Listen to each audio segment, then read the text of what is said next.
This week, health alerts came out of the city of Guangzhou about dengue fever. City officials are warning residents to stay vigilant and keep mosquitoes at bay.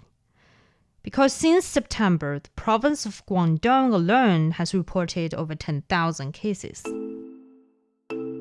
In case you don't know, dengue fever is often called break-bone fever because of the intense joint pain it causes. It's actually one of the oldest virus-transmitted diseases scientists have studied. It was confirmed back in 1907. At that time, it was mostly confined to tropical areas in Southeast Asia or the Pacific Islands. By the 1970s, dengue began spreading beyond tropical zones into parts of Africa and Latin America. Now, it's cropping up around the globe. Over 100 countries, from Asia and Africa to the Americas and Europe, are dealing with it. The World Health Organization reports that last year was a record-breaking year for dengue cases, with 4.5 million cases in the Americas alone. Last year was also the hottest year on record, which reinforces expert warnings that climate change is helping diseases like dengue to spread faster and wider than ever. The question is, are we getting the message? I'm Fei Fei, and this is Climate Watch, the podcast where we break down the big climate questions with insights from experts and industry insiders. My hope is to give you a better understanding of our planet and inspire you to take actions, big or small. To understand how climate is driving dengue spread, I spoke with Professor Wu Zhiwei, a public health expert at Nanjing University. He shared how warming temperatures are giving dengue fever a foothold in regions it's never reached before. Like dengue virus, which is transmitted by mosquito bites. And the mosquito actually was very much affected by climate change, by rain drops and other factors. So those are actually, from the virological or viral transmission point of view, the climate change mostly affected the virus's vectors instead of virus itself. And it's not just dengue. Health experts use it as a prime example to showcase to the world how climate change is impacting health. But if you think about it, there are countless viruses out there, and how much do we actually know about them? Take Bunia viruses, for example. You probably have never heard of it. It's becoming more common in East Asia and can cause severe symptoms like high fever, muscle pain, and even organ failure in severe cases. The fatality rates can go up to 30%. It is also what Professor Wu's been studying in recent years. One of the viruses which I have been studying is called the new Bunia virus. This virus actually is transmitted by tick bites. And the virus is very much kind of endemic, so it's not an epidemic yet or epidemic right now. Basically, that means that this virus is transmitted by those ticks actually bites human beings, and then the virus become replicating in human bodies. So you see, the ticks actually is very much affected by the climate change. If you have climate change, the ticks population, the geological distributions would be affected. The other thing is that the ticks also could be carried by other mammals like hedgehog and some birds. When the birds are migrating from one location to another location, actually they could carry the ticks to a completely new place. And we know that the birds' migration routes are sometimes affected by the climate change, by the availability of the food, and also a number of other factors. So that's why actually over the years, there are some research indicating that this new Bunia virus shows a kind of geographic distribution expansion. Basically, it's because the climate change and the birds migration routes were changing or expanding. So that's why in some areas, traditionally people have not found this type of virus. Now you can have some sporadic cases. So this is one example. And how would you evaluate the role of climate change would play in your studies right now or in the future? Well, I think, from my understanding, pretty sure that, the virus transmission pattern, the epidemiological profile would be significantly impacted by the climate change because it's actually pretty easy to understand that when climate change, a lot of viruses and a lot of virus vectors, their, mobility, movement, geological distributions would be impact. That actually ultimately will result in the different viral transmission pattern and epidemiological issues. And when it comes to extreme weather events like flooding or heat waves, how do you think should the health sector respond and prepare for such extreme events?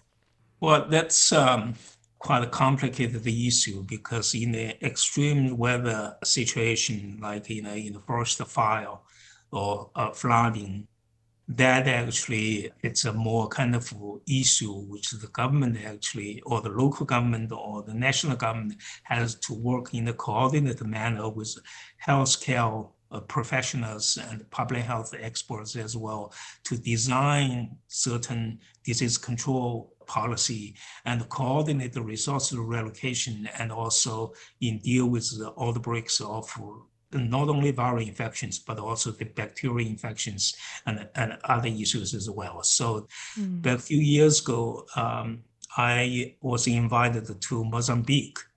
That was in year 2019 because Mozambique was hit by a number of huge tornadoes and its coastal villages along the Indian Ocean actually were badly damaged. The infrastructures were also disrupted. And then basically following that, there was huge dengue virus infection. A lot of people actually became infected. So my colleagues and I were there basically trying to train the local CDC people how to deal with the disease control issues and how to do the disease diagnostics and prevention, all sorts of issues. So it's a quite a complicated issue because it also has a lot of issues which actually not belong to in the realm of the public health issues, more kind of infrastructure development, awareness, publicity, and also the resources allocation. So what happened is that when the area was hit by tornadoes and huge storms, and a lot of the infrastructure, like the draining system and the water supply system actually were affected, and some even destroyed. So the local people had to, use the natural water. And basically, when the drinking system was destroyed, then there were a lot of open water source. So the mosquito actually became infested everywhere. So those mosquitoes actually bite people and basically, disseminate the virus. So you see a sudden jump of a huge number of dengue viral infections. So that's also reminding me of what's happening right now in Spain. The record level flooding is happening in Spain right now. And I'm wondering, something like this may not be the dengue virus itself, but some other viruses or diseases may also experience a jump or a surge after the flooding. Spain has a much better public health system and health care system. And also Valencia is a relatively developed region. So, but that said, it doesn't mean that won't have an epidemic outbreak. So this is something actually you need to be extremely careful when people are focusing their resources, attention on something else, like the disaster relief efforts, but they may actually ignore public health aspects. So this is in the overall management of disasters, you need to pay a lot of attention on potential disease outbreaks. So that's why you need to build up the capacity to monitor various public health issues and notice in the earliest stage whether there are some kind of a cluster infections, which would provide a very good signs that there could be a potential epidemic. So this is something actually I think it's critical in terms of dealing with a sudden disaster. Europe is also dealing with its own version of dengue, which is called West Nile fever. It's also transmitted by mosquitoes. At the EU Climate Health Conference this July, health expert Flavia Riccardo from Italian National Institute of Health raised concerns about this West Nile's increasing spread in Italy. We have been experiencing West Nile virus now for over 20 years. The first introductions were at the end of the 90s in the animal world, and then in the beginning of the 2000s we had the first human cases. And now the challenge is moving forward. We've had local outbreaks of chikungunya and dengue in Italy, in different parts of the country, that were transmitted through the Aedes albopictus mosquito, so the tiger mosquitoes. And I still think we're neglecting a lot of the sandflies transmitted, and not only Leishmania, but also arboviruses like Toscana virus, which can give severe health outcomes like encephalitis. And we really don't know much about them. Even the living in cycle of the sandflies in many ways is still not well studied. So I think we have a lot of challenges on our way. We are learning a lot, and definitely there's been, and I think I'd like to pick up on the world, a lot of momentum now, bringing health at the center of this narrative, and I think it's a great opportunities for what has been mentioning today, like the COP and other organizations. Another thing that I'd like to mention, which I find quite exciting, is the World Health Assembly decision to link space and global health, because this is opening the use of Earth observation data and health. And this is something, at least from a member state perspective, relatively new for us. And what I'd like to pick up is, how do we make this something operational? Because from my perspective, I'm a translational research person. So I try to really bring this into something that we can use in how we communicate to people. How do we change our preparedness and response plans? And this means sometimes finding alerts that can be very short term. So if there are, for example, environmental indicators that are telling me that the transmission is likely to increase, whether it's 1 year to the next, or from the beginning of a season, telling me this is going to likely be a bad season, I could actually act upon it and make a difference in the way we communicate to people and use it, trying to reduce exposure. And again, I think that we need to come back also to the community engagement, the social sciences, and all the things that have been said today, and try to make that impactful in the way we communicate and we are transparent about the data we have and how we can actually apply it for public health. As experts like Ricardo or Wu Zhiwei point out, rising climate-linked diseases actually go beyond academic research and what health experts can do. They are having real economic, social, and cultural impacts. For a broader perspective, I attended the Lancet's 2024 China report launch in Beijing.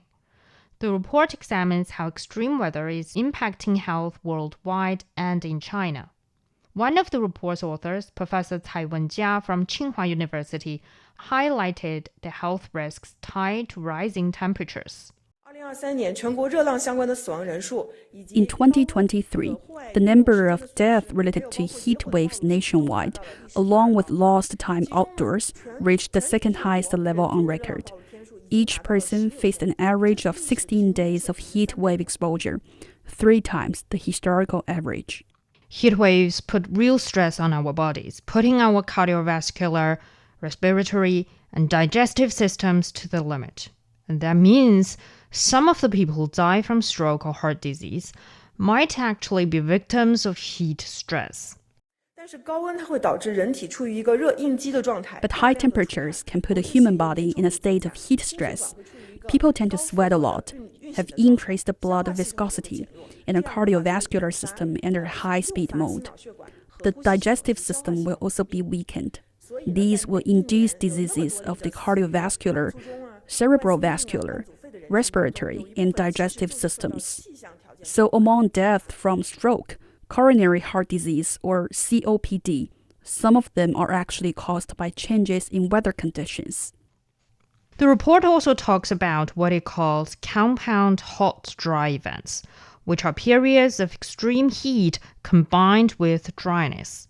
And nearly 2/3 of China's population is now exposed to these conditions, leading to dehydration, heat-related illnesses, and ultimately pressure on the healthcare systems. And there's also more. They are slowing down our efforts to cut emissions. For example, in the summer of 2022, southwestern China had to switch back to coal power when drought and heat disrupted hydropower supplies. The region is supposed to be a key player in China's shift to renewables, but extreme weather events keep pushing things backward. And Professor Cai Wenjia says, we will be paying for it dearly. By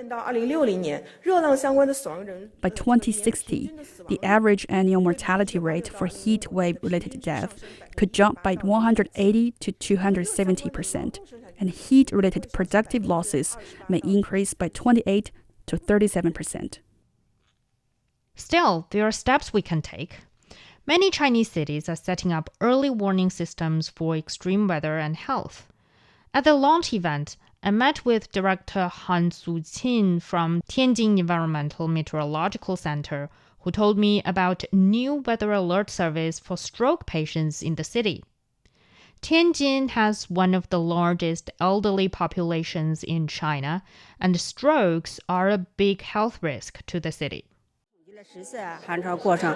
We recorded 10 cold waves and saw an average increase of 8.9% in stroke incidents. After we issued the warnings, stroke incidents fell by about 10%. That means in 2022, about 1,400 people avoided strokes during cold waves, saving 28 million yuan in healthcare expenses. The system has since expanded to cover pollen allergies, heat strokes, and now they're working on respiratory disease alerts for children. We are working with children's hospitals to see how weather alerts can help kids. There are many related diseases like allergic rhinitis, asthma, and winter respiratory infections, and we are learning that some diseases even impact infants if they occur during pregnancy. We are constantly expanding this area. It's not just China. A British study recently found that extreme heat is affecting pregnant women in the Gambia. In very hot conditions, they found blood flow may be redirected from the placenta to the mother's skin or other organs, which can then lead to risks like stillbirth or preterm labor. The study also notes that they need more research to find out what exactly can happen to the mothers and fetuses. Experts like Professor Cai argue that governments need to lead the charge here. China launched its National Climate Change Health Adaptation Plan in September, setting up guidelines for different agencies to coordinate responses and also sort out priorities. But this is just the start. At the Lancet's report, experts find that the public is getting tired of all the warnings and alerts and all the green talks about how the changing climate is impacting our life and the planet. Because we talk about it too much, apparently. So some of them want to steer their attentions away. And at the same time, climate change is continuing its domino effects. One crisis triggers another, from heat waves and drought to wildfires and health risks. What will be the next domino? And how far will it go?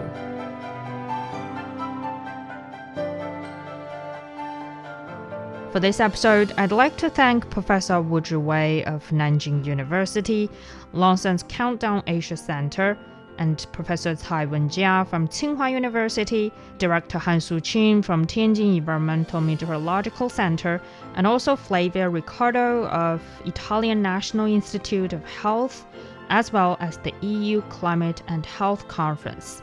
You can find their sessions on platforms like YouTube and also their official website. Also, I'd like to thank you for sticking with me till the end of this episode. If you have any climate questions, you can reach me at fei.fei@cgtn.com, fei.fei@cgtn.com. I might be able to help you find the answers.